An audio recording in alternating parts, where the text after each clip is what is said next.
Hi everybody, this is Ravi Shankar and welcome to Vihan's Biology. Today in this class we are going to see that the location of the photosynthesis, where the photosynthesis is going to be takes place. In our previous videos we have discussed that the physiological experiments of photosynthesis, nothing but oxygen will be liberated in a photosynthesis, and as well as carbon dioxide is essential for photosynthesis, and also the light is very essential for photosynthesis. And this kind of physiological activities or experiments we have discussed in our previous classes. And today we are going to see that the location of photosynthesis. Already you know that here plants, green plants, we have to say green plants, they are going to perform photosynthesis. Why we are saying green plants? Here the green plants, they are going to contain one pigment, it is called as a chlorophyll.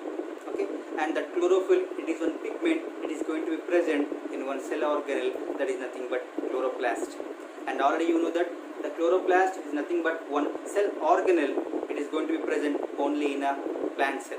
It is going to be absent in a animal cell. Already you know that. And here the exact location of that photosynthesis is nothing but a chloroplast there.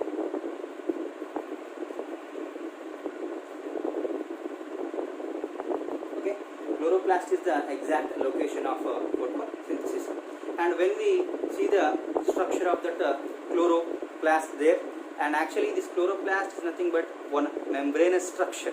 It contains nearly 3 layers there, 3 membranes around itself, and the third layer, it is going to form one stacked sac-like structures, and they are called as a granum. What they are called as? They are called as a grana. And here this grana is also called as a granum. Okay, especially 3 layers are going to be present around the chloroplast, and the third layer is going to be formed stacked sac-like structures. They are called as a granum or a grana. And what is the importance of this grana or granum? And especially the solar energy, nothing but light energy is going to be absorbed or trapped by this grana or granum. And simply we can say that the membranes of thylakoids are grouped as or termed as a grana or a granum there. And especially this grana traps or absorbs the sunlight, it is nothing but solar energy. And next we have the colorless part of that chloroplast, it is said to be stroma. What is said to be? Stroma.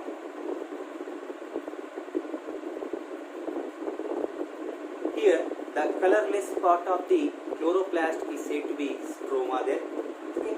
And here the enzymatic reactions and whatever the very essential enzymatic reactions to form glucose, that kind of all enzymatic reactions, they are going to be takes place in this stroma only. Okay. And here the colorless part of that chloroplast is said to be stroma. And next the layers of the thylakoids, they are termed or they are named as a grana or a granum. And this grana very helpful to trap the solar energy. And next for the performance of enzymatic reactions to form glucose, this stroma is very essential. And this stroma, it is the colorless part of the chloroplast there. Okay. And next the substances which absorbs the sunlight, which traps the sunlight in chloroplast, they are termed as photosynthetic pigments. Okay, especially the substances which are going to be present in a chloroplast and they are going to trap, they are going to absorb the sunlight, they are named as photosynthetic pigments. And next you know one pigment which is going to be present in our blood, that is nothing but hemoglobin. And especially that in hemoglobin, heme, the part is going to be present. In that heme, the major element is nothing but iron.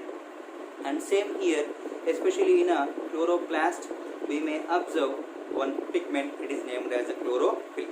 In that chlorophyll, one major element is going to be present, that is nothing but magnesium. Okay. Magnesium is going to be present as a major element in a chlorophyll there. Okay. And next we have thylakoids there.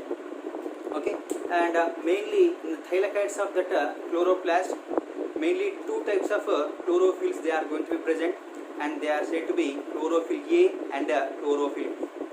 Mainly the thylakoids of chloroplast, they are going to contain two types of chlorophylls. They are nothing but one is said to be chlorophyll A.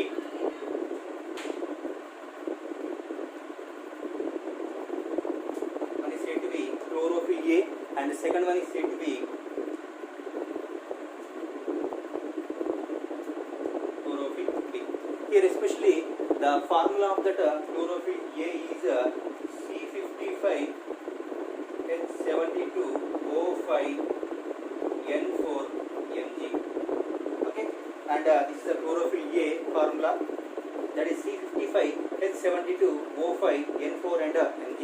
And next we have chlorophyll B, and the formula of chlorophyll B is that is C55 and H70O6N4 and Mg magnesium.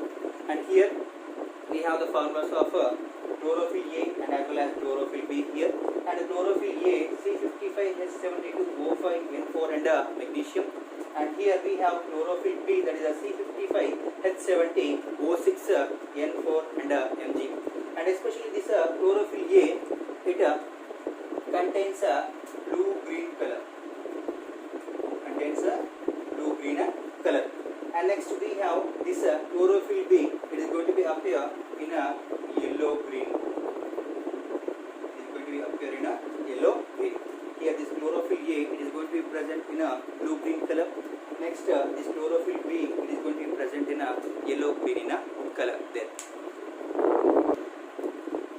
In each and every grana, there will be nearly 250 to 400 pigment molecules. Nearly 250 to 400 pigment molecules. They are going to be grouped together, and they are going to form one light harvesting complex. Okay, and it is also called as a photosynthetic unit. Each and every grana. Okay, and here especially the pigment molecules in each and every grana, nearly 250 to 400 pigment molecules, they are going to be grouped together, and that group it is said to be light harvesting complex. It is also called as a photosynthetic unit. And this kind of several photosynthetic units in that chloroplast, they are going to perform the process of photosynthesis here. And what is a light harvesting complex? Each and every grana, it is going to contain nearly 250 to 400 pigment molecules, and they are going to be grouped together, and the group of the pigment molecules, nearly 250 to 400, it is termed as a light harvesting complex. It is also called as a photosynthetic unit.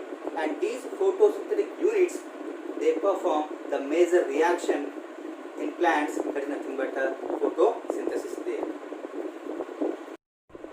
Okay, during photosynthesis in chloroplast, lot of events they are going to take place, and mainly the three events are going to take place in chloroplast during photosynthesis.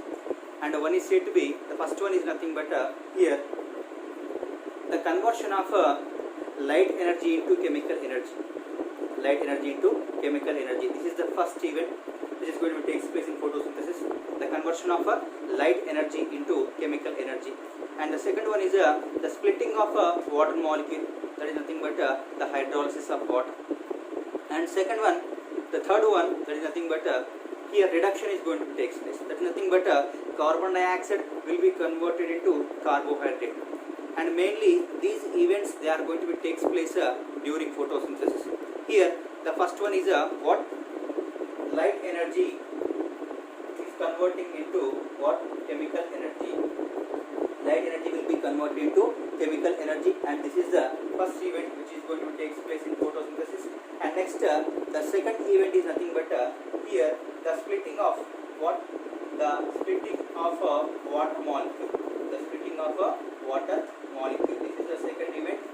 And next the third event which is going to take place in photosynthesis, that is nothing but here the reduction of carbon dioxide. That is nothing but carbon dioxide will be converted converted into carbohydrate. Okay, here the reduction of carbon dioxide to carbohydrate here. Mainly these three events, they are going to take place in a